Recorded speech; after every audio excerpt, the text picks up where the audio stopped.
আজ প্রজাতন্ত্র দিবস। 1950 সালে ভারতীয় সংবিধান গৃহীত হওয়ার স্মরণে 26শে জানুয়ারি প্রজাতন্ত্র দিবস পালিত হয়, যা একটি সার্বভৌম প্রজাতন্ত্রে ভারতের উত্তরণকে চিহ্নিত করে। এই ঐতিহাসিক অনুষ্ঠানে স্বাধীন ভারতের প্রথম রাষ্ট্রপতি ডক্টর রাজেন্দ্র প্রসাদ পতাকা উত্তোলন করেন এবং আনুষ্ঠানিকভাবে সংবিধান গ্রহণ করেন।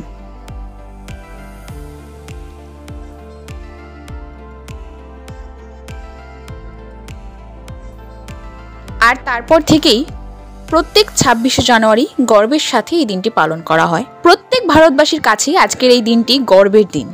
ভারতবর্ষের বিভিন্ন জায়গার পাশাপাশি আজ উত্তরবঙ্গের গভর্নমেন্ট রেলওয়ে পুলিশের হেডকোয়ার্টারে শ্রদ্ধার সঙ্গে দিনটি পালন করা হয়। এই দিন সকালে 26শে জানুয়ারি উপলক্ষে শিলিগুড়ি জিআরপি হেডকোয়ার্টারে উপস্থিত ছিলেন গভর্নমেন্ট রেলওয়ে পুলিশের এসআরপি কুনওয়ার ভূষণ সিং সহ অন্যান্য পুলিশ কর্মীরা। প্রথমে দেশকে সম্মান জানিয়ে পতাকা উত্তোলন করা হয় এবং পতাকা উত্তোলনের পর সেখানে ব্যান্ডের মাধ্যমে জাতীয় সঙ্গীত গাওয়া হয়।